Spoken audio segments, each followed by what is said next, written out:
मैना और हिमालय की बातचीत, पार्वती तथा हिमवान के स्वप्न तथा भगवान शिव से मंगल ग्रह की उत्पत्ति का प्रसंग।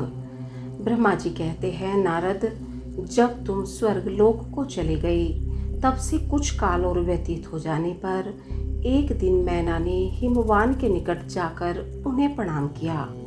फिर खड़ी हो वे गिरिकामिनी मैना अपने पति से विनय पूर्वक बोली। मैना ने कहा, प्राणनाथ, उस दिन नारद मुनि ने जो बात कही थी उसका स्त्री स्वभाव के कारण मैंने अच्छी तरह नहीं समझा। मेरी तो यह प्रार्थना है कि आप कन्या का विवाह किसी सुंदर वर के साथ कर दीजिए। वह विवाह सर्वथा अपूर्व सुख देने वाला होगा। गिरिजा का वर शुभ लक्षणों से संपन्न और कुलीन होना चाहिए। मेरी बेटी मुझे प्राणों से भी अधिक प्रिय है। वह उत्तम वर पाकर जिस प्रकार भी प्रसन्न और सुखी हो सके वैसा कीजिए। आपको मेरा नमस्कार है। ऐसा कहकर मैना अपने पति के चरणों पर गिर पड़ी। उस समय उनके मुख पर आंसुओं की धारा बह रही थी। प्राज्ञ शिरोमणि हिमवान ने उन्हें उठाया और यथावत समझाना आरंभ किया। हिमालय बोले, देवी मैनके, मैं यथार्थ और तत्व की बात बताता हूँ, सुनो। भ्रम छोड़ो। मुनि की बात कभी झूठी नहीं हो सकती। यदि बेटी पर तुम्हें स्नेह है तो उसे सादर शिक्षा दो कि वह भक्ति पूर्वक सुस्थिर चित्त से भगवान शंकर के लिए तप करे। मैनके, यदि भगवान शिव प्रसन्न होकर काली का पानी ग्रहण कर लेते हैं तो सब शुभ ही होगा। नारद जी का बताया हुआ अमंगल या अशुभ नष्ट हो जाएगा। शिव के समीप सारे अमंगल सदा मंगल रूप हो जाते हैं। इसलिए तुम पुत्री को शिव की प्राप्ति के लिए तपस्या करने की शीघ्र शिक्षा दो। ब्रह्मा जी कहते हैं, नारद, हिमवान की यह बात सुनकर मैना को बड़ी प्रसन्नता हुई। वे तपस्या में रुचि उत्पन्न करने के लिए पुत्री को उपदेश देने के निमित्त उसके पास गई, परंतु बेटी के सुकुमार अंग पर दृष्टिपात करके मैना के मन में बड़ी व्यथा हुई। उनके दोनों नेत्रों में तुरंत आंसू भर आए। फिर तो गिरिप्रिया मैना में अपनी पुत्री को उपदेश देने की शक्ति नहीं रह गई। अपनी माता की उस ज्येष्ठा को पार्वती जी शीघ्र ही ताड़ गई। तब वे सर्वज्ञ परमेश्वरी कालिका देवी माता को बारंबार आश्वासन दी तुरंत बोली।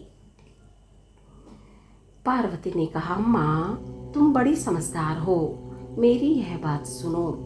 आज पिछली रात्रि के समय ब्रह्म मुहूर्त में मैंने एक स्वप्न देखा है, उसे बताती हूँ।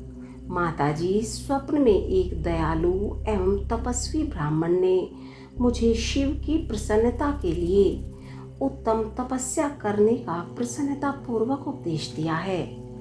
नारद, यह सुनकर मेनका ने शीघ्र अपने पति को बुलाया और पुत्री के देखे हुए स्वप्न को पूर्णतः कह सुनाया। मेनका के मुख से पुत्री के स्वप्न को सुनकर गिरिराज हिमालय बड़े प्रसन्न हुए और अपनी प्रिय पत्नी को समझाते हुए बोले। गिरिराज ने कहा, प्रिय, पिछली रात में मैंने भी एक स्वप्न देखा है। मैं आदर पूर्वक उसे बताता हूँ, तुम प्रेम पूर्वक उसे सुनो। एक बड़े उत्तम तपस्वी थे। नारद जी ने वर के जैसे लक्षण बताए थे। उन्हें लक्षणों से युक्त शरीर को उन्होंने धारण कर रखा था। वे बड़ी प्रसन्नता के साथ मेरे नगर के निकट तपस्या करने के लिए आए। उन्हें देखकर मुझे बड़ा हर्ष हुआ और मैं अपनी पुत्री को साथ लेकर उनके पास गया। उस समय मुझे ज्ञात हुआ कि नारद जी के बताए हुए वर भगवान शंभु यही हैं। तब मैंने उन तपस्वी की सेवा के लिए अपनी पुत्री को उपदेश देकर उनसे भी प्रार्थना की कि वे इसकी सेवा स्वीकार करें, परंतु उस समय उन्होंने मेरी बात नहीं मानी। इतने में ही वहाँ सांख्य और वेदांत के अनुसार बहुत बड़ा विवाद छिड़ गया। तदंतर उनकी आज्ञा से मेरी बेटी वहीं रह गई और अपने हृदय से उन्हीं की कामना रखकर भक्ति पूर्वक उनकी सेवा करने लगी। सुमुखी, यही मेरा देखा हुआ स्वप्न है जिसे मैंने तुम्हें बता दिया। अतः प्रिय, मैंने कुछ काल तक इस स्वप्न के फल की परीक्षा या प्रतीक्षा करनी चाहिए। इस समय यही उचित जान पड़ता है। तुम निश्चित समझो, यही मेरा विचार है। ब्रह्मा जी कहते हैं, मुनीश्वर नारद, ऐसा कहकर गिरिराज हिमवान और मेनका शुद्ध हृदय से उस स्वप्न के फल की परीक्षा एवं प्रतीक्षा करने लगी। देवर्षि, शिव भक्त शिरोमणि भगवान शंकर का यश परम पावन, मंगलकारी, भक्ति वर्धक और उत्तम है।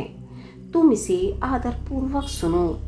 दक्ष यज्ञ से अपने निवास स्थान कैलाश पर्वत पर आकर भगवान शंभु प्रिया विरह से कातर हो गए और प्राणों से भी अधिक प्यारी सती देवी का हृदय से चिंतन करने लगे।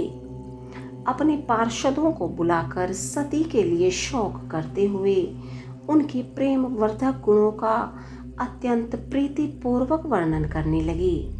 यह सब उन्होंने सांसारिक गति को दिखाने के लिए किया।